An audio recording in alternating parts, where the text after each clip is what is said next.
My wife snapped. If you make me choose between my husband and the man who knew me first, you'll lose. I stopped asking her to choose. A month later, she invited him to dinner to prove that I was jealous. Halfway through the meal, he asked me a question that made it clear one of us had been living in a marriage that didn't exist. I'm Charles, 39, and until this happened, I would have described my 8-year marriage to Alicia, 36, as solid in that boring, reassuring way that makes you stop explaining it to people. We had been together for 11 years. We had arguments about plans, chores, family obligations, and all the usual things that can turn a normal Tuesday into two adults speaking too carefully over dinner. We also had routines I genuinely liked, inside jokes that had survived more than a decade, and the kind of trust where I never thought twice when she said she was meeting Aaron for coffee. Aaron, 37, had been in Alicia's life long before I was. That part was never hidden from me. Alicia told me early in our relationship that Aaron had been her first serious boyfriend in college. They had dated for about 2 years, broken up badly enough that they barely spoke for close to 2 years, and eventually rebuilt a friendship after a death in Alicia's family. Aaron had known the people she grew up around. He remembered versions of her I never met. He had been there during a period of grief that happened before I was in the picture. I understood why that history mattered to her.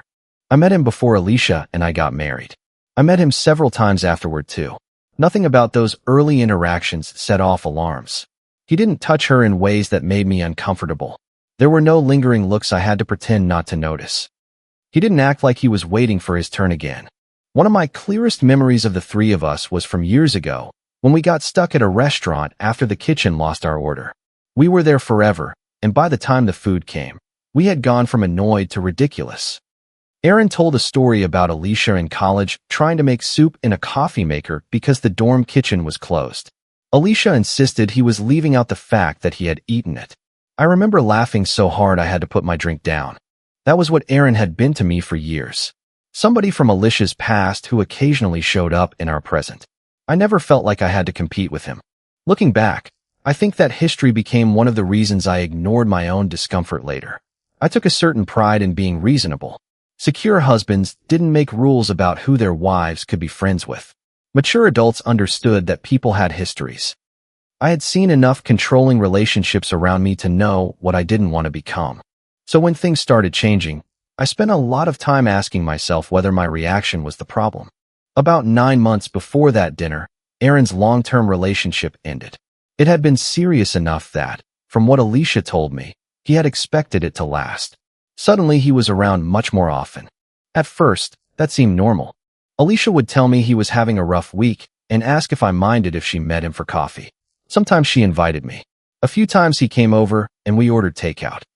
He looked tired, embarrassed, and a little lost in the way people often do after a breakup when their daily life has changed faster than their brain can catch up.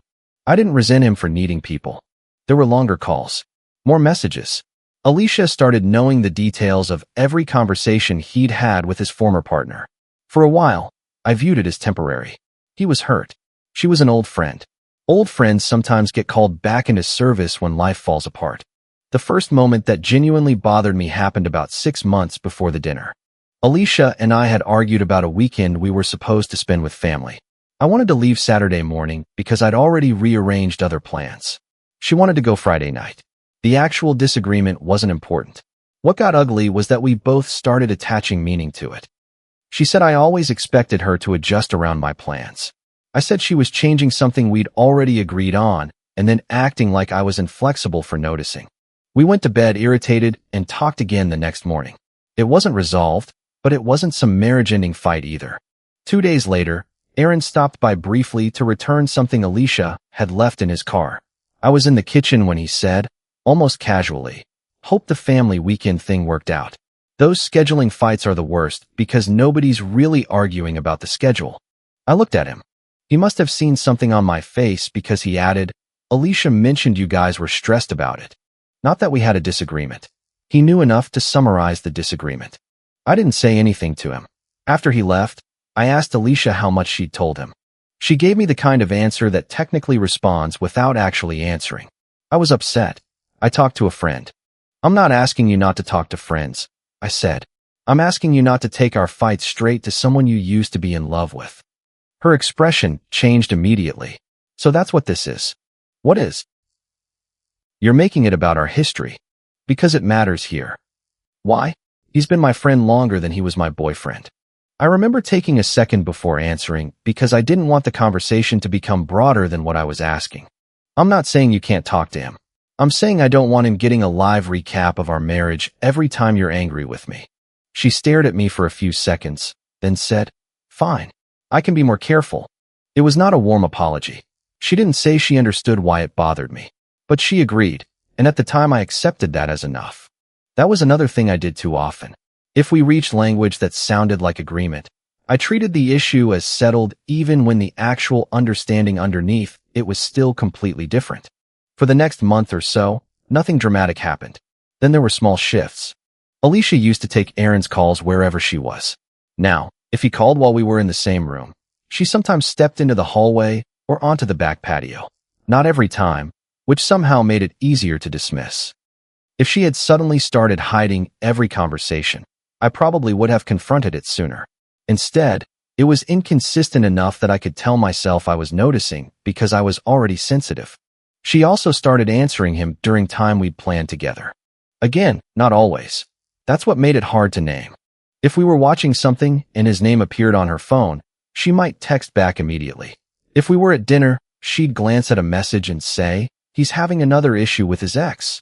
Like that explained why it couldn't wait. When I suggested that all three of us get together, plans had a strange way of changing. Once I said we should invite Aaron to a casual dinner because I hadn't seen him in a while. Alicia said he'd feel awkward being the newly single third wheel. Another time I suggested he join us and Priya for drinks, and Alicia said he was tired of talking about the breakup in groups and would probably rather do something quieter. I didn't register any single one of those moments as important. There was another group dinner where I mentioned that Alicia and I were considering a trip later in the year. Nothing was booked. It was one of those ideas you keep circling because you're not sure how schedules will line up. Aaron looked genuinely surprised. He said, "Oh, you guys are thinking about doing that." Before I could answer, Alicia jumped in and said, "We think about doing 10 things a year. We actually do too." Everyone laughed. The subject changed. At the time, I thought Aaron was surprised because Alicia hadn't mentioned the trip. Later, that look on his face came back to me with a completely different meaning. There was also something he said to me one evening that I didn't understand until much later. He and Alicia had been talking in the driveway after he dropped something off. I came outside because I needed to move my car. Aaron gave me this awkward half smile and said, "I don't want to make things harder than they already are." I thought he meant his breakup. I thought he was apologizing for leaning on Alicia so much. I said, "You're going through a rough time. It's fine." He looked at me for a second longer than normal and said, "Yeah, thanks." That conversation sat in my memory without a label. The second real argument about Aaron happened after Alicia and I had another disagreement, this time about her canceling plans with me because Aaron was having a bad night. She told me afterward that he gets why I need space when things are tense. I asked, "Why does he need to get anything about what happens between us?" She sighed, "Because I talk to him. About us. Sometimes. I thought we already agreed you weren't going to make him the first call every time we have a problem." That is not what I agreed to. It's pretty close. No, Charles. I agreed not to overshare. I didn't agree to let you decide which friend I'm allowed to trust. I felt the conversation shifting again, and I did what I often did then. I tried to narrow it. I'm not asking whether you're allowed to have friends. I'm asking why he knows our fights before we've finished having them. She said, "You never complain when I talk to Priya. Priya doesn't get a recap every time you're angry at me. That's because you don't have a weird thing about Priya. I don't have a weird thing about Aaron. I have a problem with the role he's starting to have in this marriage." She laughed once, not because anything was funny. "See? That role in this marriage. He's my friend. He's becoming the person you process the marriage with instead of the person you're married to. You're jealous." It landed harder than I wanted it to because I had spent years believing that was the kind of husband I wasn't. I asked myself whether I would care this much if Aaron had never dated her. The answer was uncomfortable because I knew the history mattered. Of course it mattered. That didn't automatically make every concern irrational, but Alicia was good at turning the existence of that factor into proof that it was the only factor. So I backed off. Not completely. I still noticed things. But I stopped challenging everyone because I didn't want to become a man keeping score of his wife's phone calls. Then came the evening that made the problem impossible for me to dismiss. Alicia and I had planned a quiet night at home. Nothing special. We had both had a long week. We picked up food, opened a bottle of wine, and were halfway through eating when Aaron called. Alicia looked at the screen and said, "It's him. I think something happened with his ex." I said, "Can it wait?" "I'll be 10 minutes. She took the phone outside. 10 minutes became 20, then 40. I finished eating alone, put her plate in the fridge, cleaned up, and turned off the kitchen light. She came back in close to an hour later, still holding her phone. "You could have just eaten," she said when she saw the table cleared. I did. "I mean, you didn't have to make a point of putting everything away." "That's not really the part I'm thinking about." He was upset. "I know. His ex said something awful to him, and he didn't have anyone else to call. He has other people." "You don't know that." I know. I was sitting 10 feet away waiting for my wife to come back to the evening we planned. Her face tightened. "So now I'm not allowed to answer if a friend is upset?" I remember feeling tired more than angry. "You keep making the question bigger so you don't have to answer the smaller one." She went quiet. The next day, I tried one more time, and that was the fight from the opening. I had actually thought through what I wanted before I brought it up. I wasn't asking her to stop being friends with Aaron. I gave her 3 specific things. First, stop taking our marital fights to him in real time. Second, stop abandoning time we've deliberately set aside for each other because he calls with something that isn't an emergency. Third, if he was going to be this present in her life, stop keeping the 2 relationships artificially separate. I didn't mean we all had to become best friends. I meant I was tired of being told he was too awkward to join us, while somehow being close enough to know what we argued about. Alicia listened with that rigid patience people use when they're waiting for you to finish so they can reject the whole premise. Then she said, "You're dressing up an ultimatum as boundaries. I'm telling you what I can't keep doing. You want me to choose." I didn't say that. You don't have to say the word for it to be what you mean. I'm not applying for the same position. That came out sharper than I intended. Alicia stood up from the couch. "If you make me choose between my husband and the man who knew me first, you'll lose." I looked at her for a long time. Then I said, "I didn't ask you to choose between people. I asked you to stop making him part of our arguments." "That's the same thing with nicer wording." "No, it isn't." "It is to me." That was the point where I stopped trying to win the conversation. Not because I thought she was right. Not because I had decided I was wrong. I was exhausted by the fact that every request got translated into a more extreme one before she responded to it. I said, "Okay, I'm not doing this again tonight." She interpreted my stopping as surrender. For the next several weeks, things got better on the surface. Alicia was warmer with me.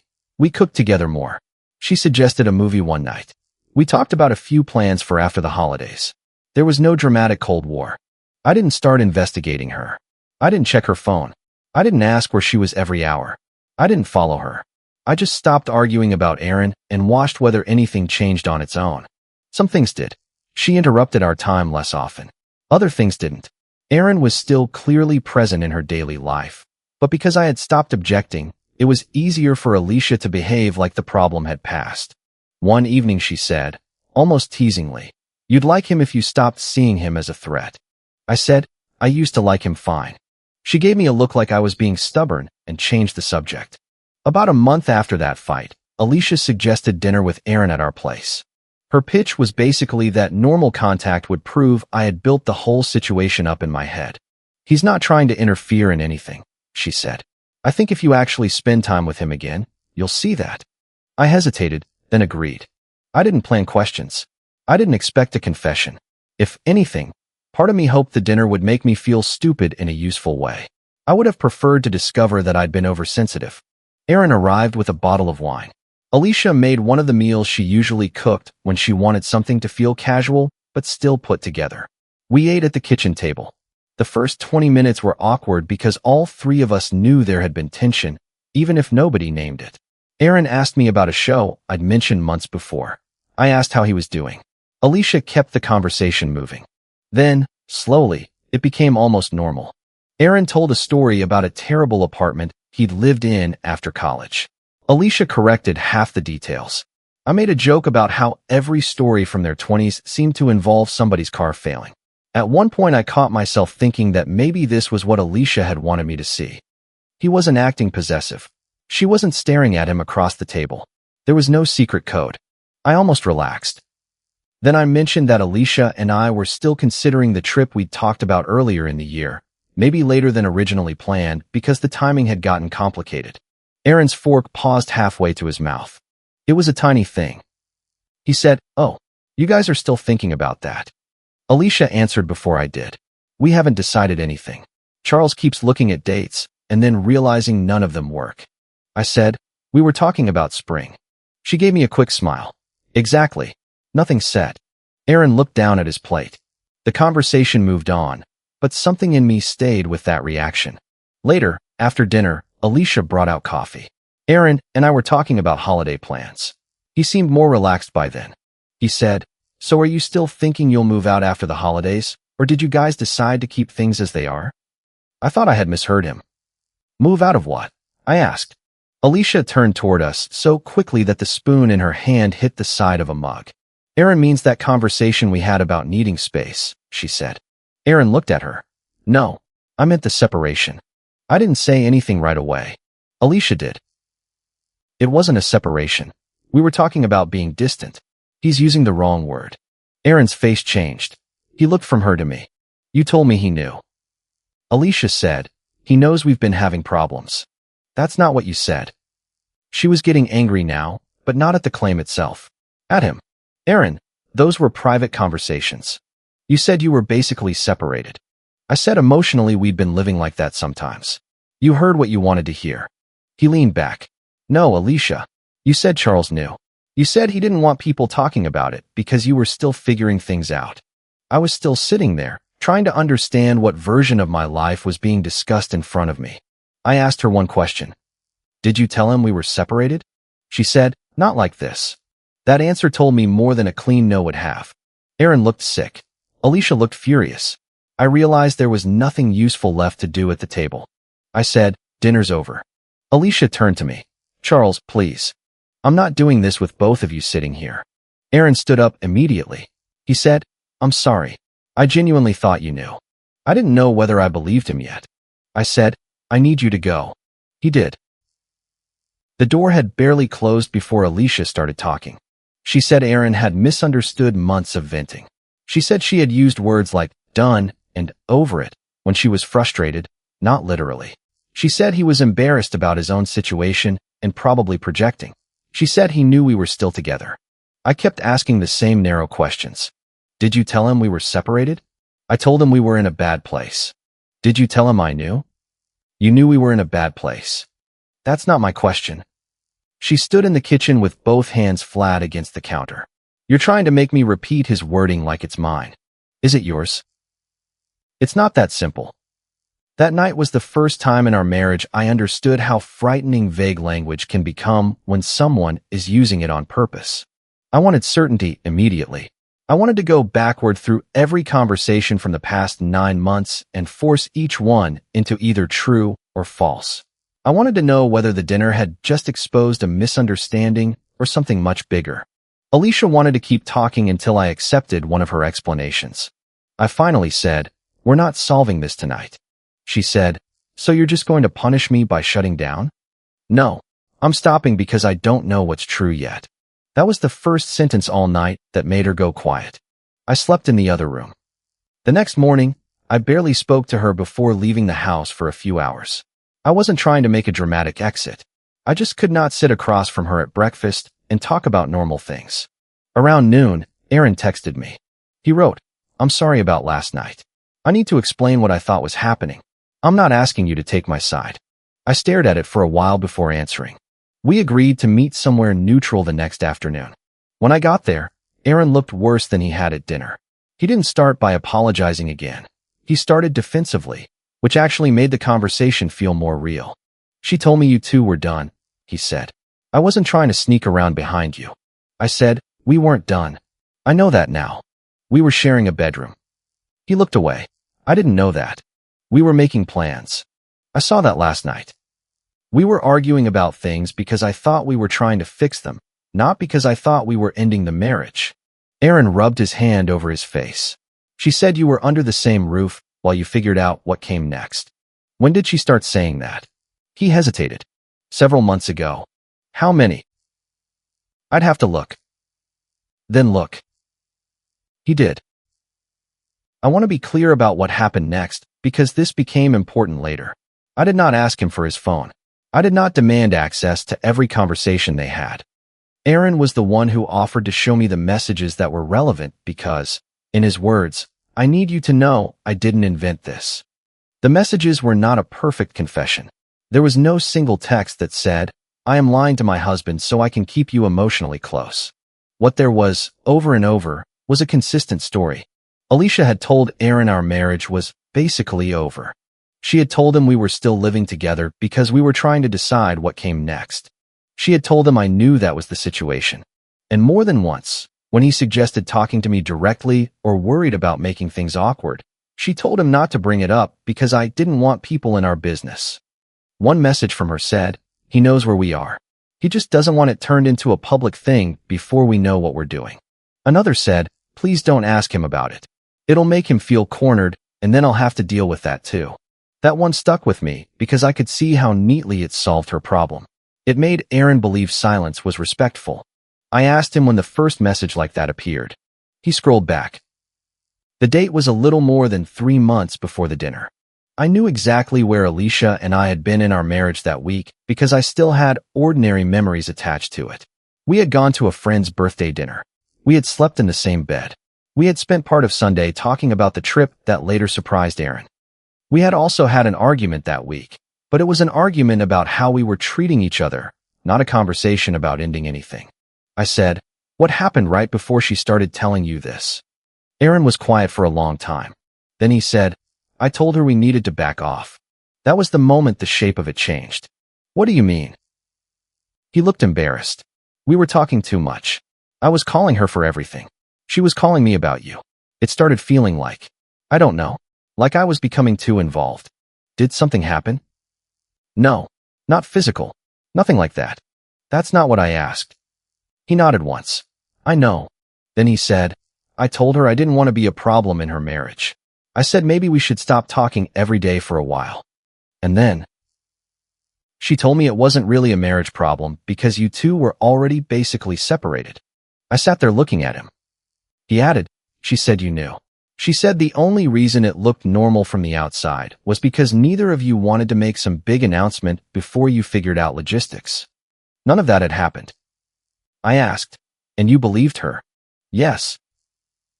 Because it made it easier to keep talking to her. His jaw tightened, but he didn't argue. Yeah, he said eventually. That's fair. That answer mattered to me. Not because it absolved him. It didn't. He had noticed the closeness was becoming questionable. He had been uncomfortable enough to suggest stepping back.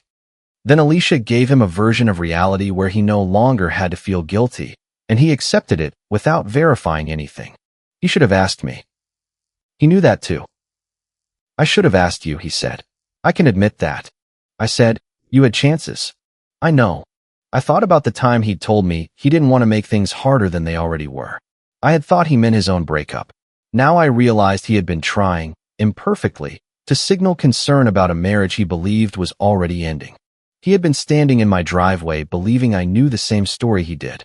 I left that conversation with copies of a small number of messages because Aaron sent them to me voluntarily. Only the ones about the supposed separation and the instructions not to discuss it with me. I did not want the rest. I did not want private details about what Alicia had said when she was angry or what Aaron had told her about his breakup. I already had enough. When I went home, Alicia knew I had spoken to him before I said anything. Maybe it was my face. Maybe Aaron had warned her. I never asked. She said, you went to Aaron instead of talking to your wife. I almost laughed at the irony, but I was too tired. I talked to you all night. You wouldn't answer 2 questions. I answered them. You just didn't like the answers. No, you changed the definitions. Her eyes dropped to my phone in my hand. Did he show you messages? Some. That's unbelievable. What's unbelievable? That he would hand over private conversations because he wants to make himself look innocent. I said. Why did this separation story start right after he told you he thought the two of you were getting too close? That stopped her. Not for long, but long enough. She said, that is not what happened. Then tell me what happened. He was feeling guilty because you were acting suspicious around him. I wasn't around him enough to do that. You were making comments. What comments? You know what I mean. No, I don't. She paced from the kitchen into the living room and back again. I was trying to keep everyone from blowing everything up. By telling him our marriage was over, I said we were basically over emotionally. You told him I knew. You knew we were struggling. Not the same thing. It felt the same to me at the time. Did you intend to leave me when you told him that? She didn't answer. Alicia. I didn't know what I intended. That's not yes. No, she said. I wasn't planning to pack a bag the next day, if that's what you want me to say. I sat down because standing there was making the conversation feel like another fight we could exhaust ourselves through until neither of us remembered the original question. Then why tell him it was basically over?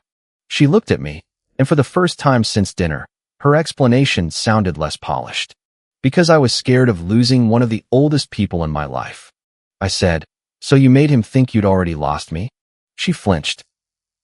That's not how I thought about it. How did you think about it? Aaron was pulling away. He said he needed to stop calling me so much because he felt like he was interfering. And I was angry because I felt like everybody was making me choose pieces of my life. You were upset about him. He was backing away because of you. I felt like I was losing both sides.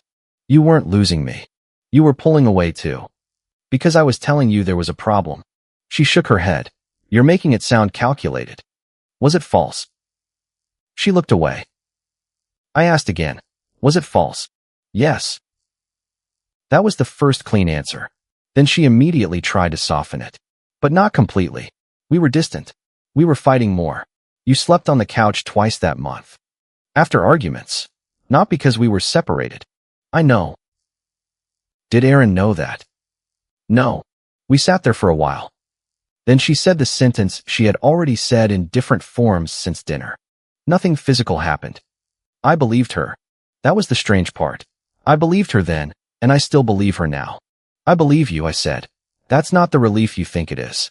Her face changed. I think she had genuinely expected that to matter more. Maybe in her mind, the absence of a physical affair kept the situation in the category of bad judgment instead of betrayal. But what I had learned was that she had created a fake separation specifically to make emotional intimacy with Aaron feel permissible to him. The fact that she didn't sleep with him did not restore the reality I thought I had been living in. Over the next hour, more of the second half came out. Alicia tried to explain what Aaron meant to her. He remembered her before marriage, before responsibilities she associated with adulthood, before she had learned to be the version of herself everyone depended on. He knew old family stories without explanation. He had known her during grief, bad decisions, cheap apartments, and years she sometimes talked about like they belonged to someone else. I understood that. That almost made it worse, because the feeling itself was understandable. I did not need her to erase every person who had known her before me. I had never wanted that. I asked, why did keeping that part of yourself require lying about me? She said, because I knew what you'd say. What would I say? That it was too much. That I was too involved with him. That I needed boundaries. You knew that because I had already said it. Yes. And you didn't want to change it. She started to deny that, then stopped. I thought about the way she had described Aaron to me all those months. Lonely, emotionally wrecked, barely coping, dependent on her because his breakup had left him without support. I asked, how bad was Aaron actually doing? She frowned. What? You kept telling me he was barely holding it together. That he needed you because he didn't really have anyone else. Was that true? He was having a hard time. That's not what I asked. He was lonely. Was he as unstable as you made him sound? Her silence was answer enough. She eventually said, I probably exaggerated. Why? She rubbed at her forehead. Because I knew you'd feel cruel telling me not to help someone who was struggling. There it was. Not a secret affair. Not some grand plan to leave me. Something smaller and, to me, more corrosive. She had told Aaron I was suspicious, withdrawn, and controlling because I couldn't accept that the marriage was ending. She had told me Aaron was unstable, needy, and too fragile to step away from. Each of us had been given a version of the other that made us less likely to challenge what she wanted. I said, "You made both of us into the reason you couldn't be honest with the other." She cried then, not theatrically. She sat down, covered her face, and cried the way people do when they're exhausted and scared and starting to understand that the explanation they've been using is not going to fix what happened. I did not feel triumphant. I felt like my marriage had become unfamiliar in the span of 2 days. Alicia said she would cut Aaron off. Immediately. Completely. She offered to block him, stop seeing him, stop responding. She said if that was what I needed, she would do it. Months earlier, I might have thought hearing that would make me feel safer. Instead, it made the real problem clearer. If I have to choose your friends for you so I can trust you, we're already past the problem, I said. She stared at me. I'm not asking you to choose him, I continued. I'm asking for a separation. Her face went blank for a second. You're leaving over this? I'm asking for space because I don't trust what you tell me about our own marriage. I just told you I'll stop talking to him. That doesn't fix what happened. So I'm offering you exactly what you wanted, and now it doesn't matter? That was never exactly what I wanted. She shook her head. You've been asking me to choose him or you for months. No, and I'm done arguing about that. The practical part of separating was quieter than the emotional part. We made temporary arrangements without turning it into another source of drama. I took some space. We talked when necessary. There was no fight over possessions or money. None of that was the point. What surprised me was how quickly Alicia's simplified version spread. Within a couple of weeks, Marissa called me. Marissa is Alicia's older sister, and she has always been protective of her. I don't blame her for that. She had heard that Alicia and I had separated because I had finally demanded that Alicia give up Aaron, and she refused. Marissa said, "You knew Aaron existed before you married her." I did. So I'm trying to understand why this suddenly became impossible. It didn't suddenly become impossible because he existed. She says you've been increasingly upset about him for months. That part is true. Marissa exhaled. Then from her side, I can see why it felt like an ultimatum. You can call it a boundary, but if the outcome is she loses a friend or loses her marriage, that's still a choice. I could hear Alicia's version in the structure of the sentence. It worked because it was built out of partial truths. I had become more upset about Aaron. I had asked for boundaries involving him. I had separated from Alicia. If you remove the part where she told him our marriage was already over, the rest could easily sound like a husband who had finally decided he couldn't tolerate his wife having an old male friend. I told Marissa, there's more to it than that. She said, there always is. I almost told her everything. Then I stopped. I didn't want to turn the collapse of my marriage into a campaign. I didn't want to send screenshots to her family or call mutual friends to build a jury. I told myself people were allowed to believe Alicia if they wanted. For a while, I stuck to that. The harder part was when the story started becoming less about me being jealous and more about me being controlling. Priya reached out next. Priya had known both of us for years. She wasn't one of those friends who automatically treats marital conflict like a team sport. Her message was simple. Can we talk? I'm asking because the versions don't match. We met for coffee. She didn't ease into it much. Alicia says you were getting more controlling about who she talked to, and that Aaron became the breaking point, she said. I said, she told him our marriage was over while telling me we were fixing it. Priya didn't immediately say, oh, then you're right. She asked, did she actually tell him that, or is that how he understood what she said? It was a fair question. I said, she told him we were basically separated. She told him I knew. She told him not to ask me about it. Priya looked at me for several seconds. Do you know that from him? I've seen the messages. And Alicia? She admitted it after changing the wording a few times. Priya leaned back. That is not the story I was told. She still did not tell me what to do. She asked whether we were trying counseling. I said not yet. She asked whether Alicia had told Marissa the same version. I said it sounded like it. Then Priya said something that bothered me for a different reason. She's also saying you were making her feel afraid to maintain normal friendships. I asked, afraid of what? Your reaction. Not physically afraid. More like she had to manage your jealousy. That was when I changed my mind about staying completely silent. I thought about it for 2 days. I hated the idea of showing private messages from my wife to anyone. Even messages involving a lie about me. Once you start proving your side of a breakup with screenshots, it is easy to become exactly the kind of person who thinks every private conversation is evidence for a public case. But I also wasn't willing to let a small circle of people I still had to interact with believe I had ended my marriage because Alicia refused to submit to my control. So I contacted Aaron. I asked whether he was comfortable with me showing only the messages about the false separation to Priya and two mutual friends who had directly confronted me. He said yes. His reason was partly selfish. Alicia had apparently started telling him too that he had misunderstood what she meant and had taken emotional venting too literally. He didn't want to be turned into the confused ex who had invented a separation because he wanted her available. I sent 3 screenshots. That was it. No intimate details. No messages about sex, because there weren't any. No humiliating comments. No descriptions of fights. Just the repeated claims that the marriage was basically over, that I knew, and that Aaron should not bring it up with me. Priya replied, "Okay, that's not the story I was told." One of the other friends apologized for calling me controlling. The other said the messages changed how he saw it, but also told me he thought sharing them was messy. I didn't argue. He wasn't wrong. I'm still not entirely sure it was the cleanest choice I made. I understand why someone could say I should have let people believe whatever they wanted and kept private messages private. I also know that I did not send them until Alicia's version had started damaging my reputation among people we both knew, and I kept the disclosure as narrow as I could. Both things can be true. Around the same time, I had one more conversation with Aaron. It wasn't planned as some alliance. We were not becoming friends. I still had anger toward him, and he was still embarrassed by the fact that he had accepted Alicia's story because it made his own choices easier. I mentioned that for months Alicia had described him to me as unstable after his breakup.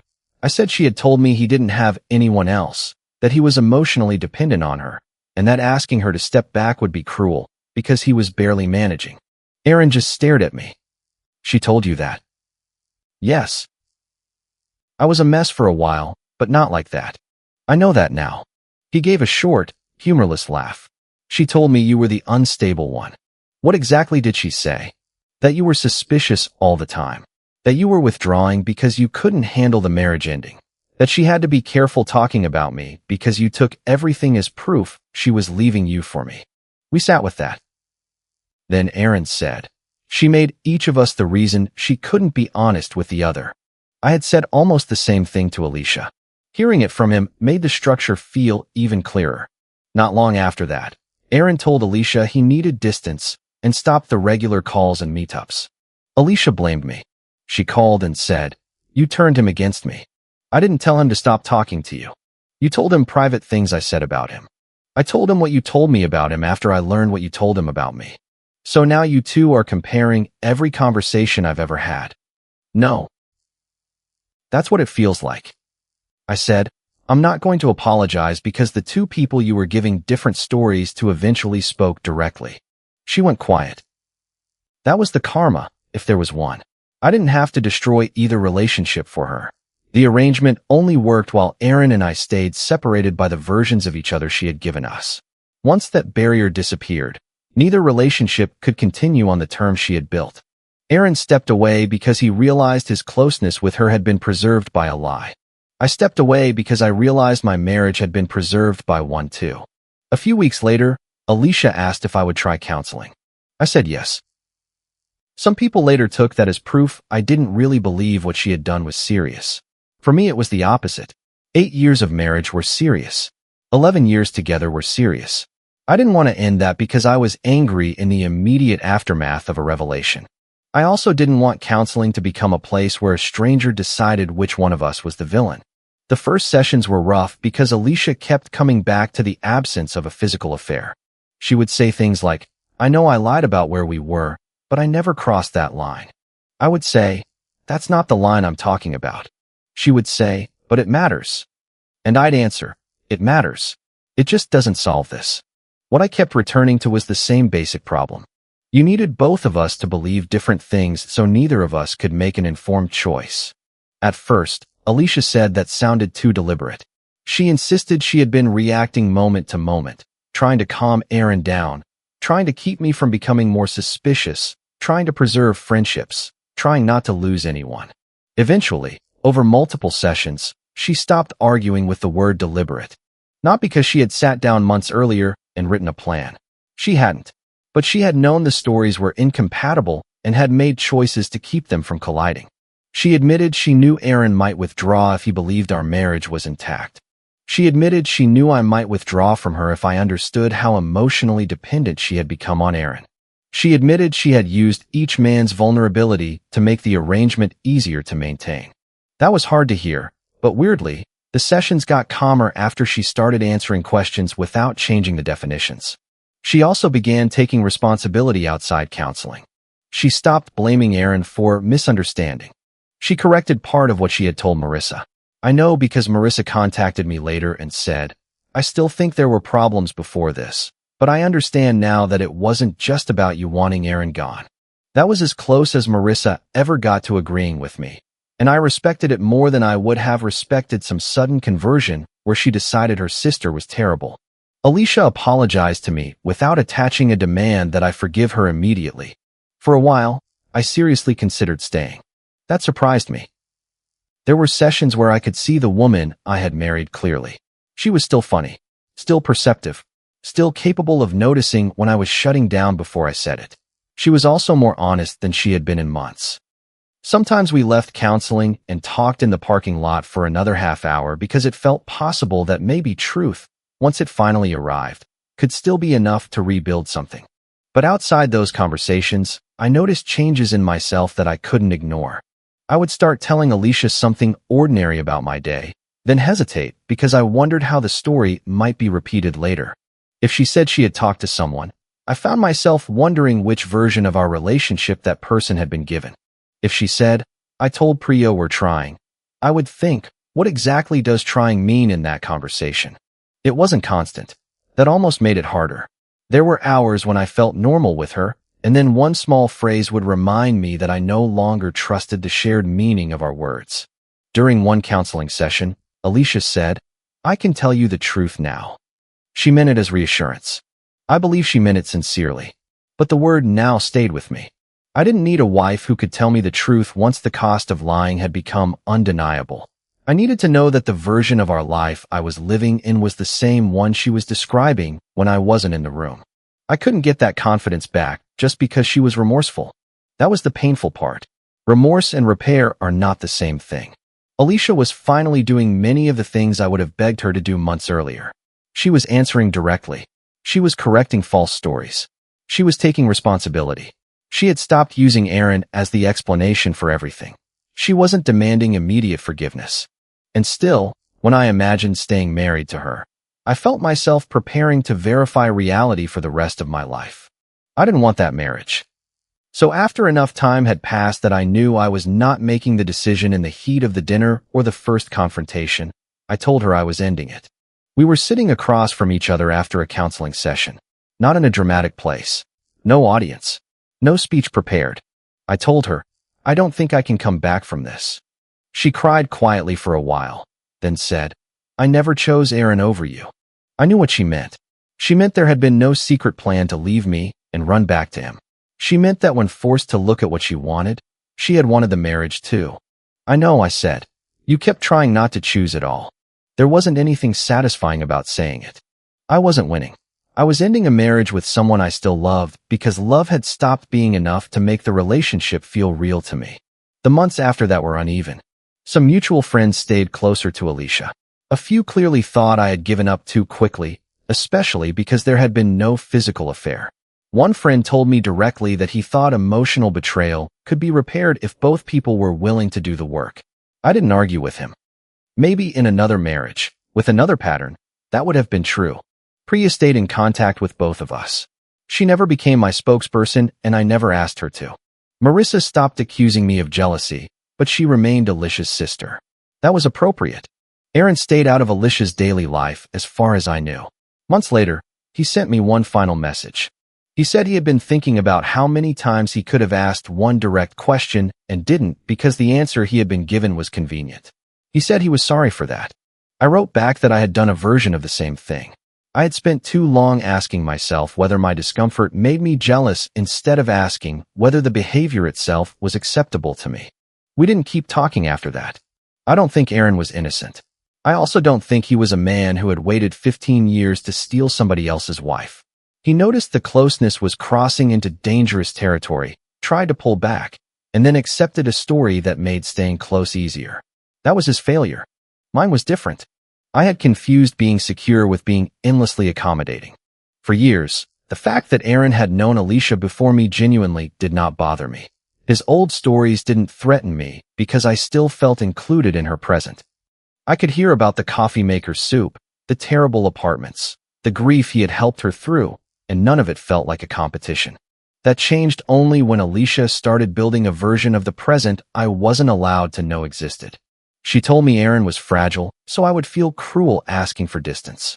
She told Aaron I was controlling, so he would feel protective of her and avoid asking me questions.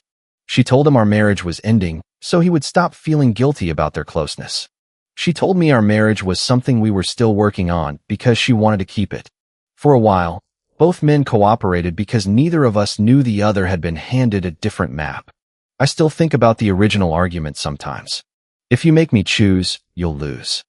At the time, I was so focused on proving I wasn't asking her to choose that I missed the larger issue.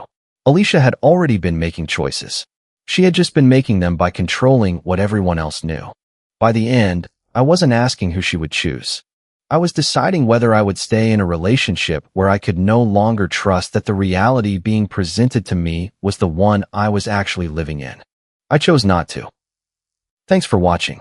If you like this story, share your thoughts in the comments and subscribe for more. See you in future stories.